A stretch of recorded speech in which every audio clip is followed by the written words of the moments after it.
ازيكم حبايبي؟ هنعمل مع بعض بقى المايونيز النهاردة بطريقة سهلة وبسيطة ومكونات قليلة جدا، وهيطلع معانا كريمي كده بالشكل ده، وكمان بدون بيض وبدون نشا.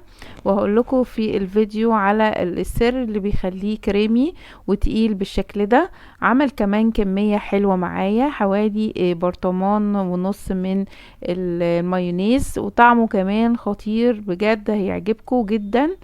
ينفع بقى مع الكول سلو وكل الصوصات اللي بنستخدم فيها المايونيز.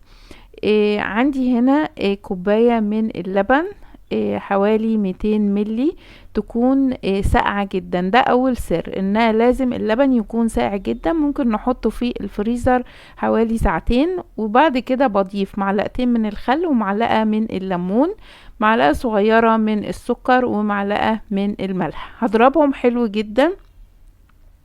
بعد كده هيكون عندي حوالي 250 ملي من الزيت، ويكون برضو الزيت في الفريزر برضو لمدة ساعتين.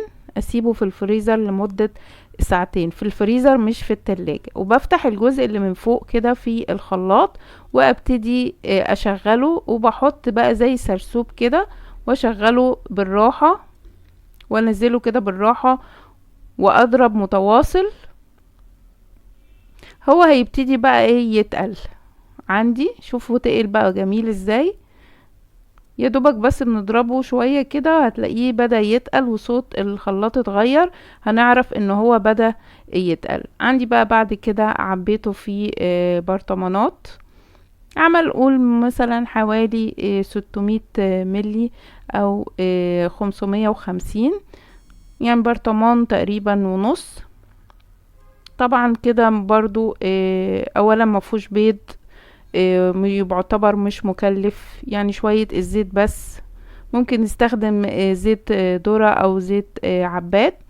لو عجبكم بقى الفيديو ما تنسوش اللايك والشير وسبسكرايب وتفعيل زر الجرس علشان يوصلكم كل جديد. وياريت تشرفوني على الصفحة Cooking with Heidi. باي باي.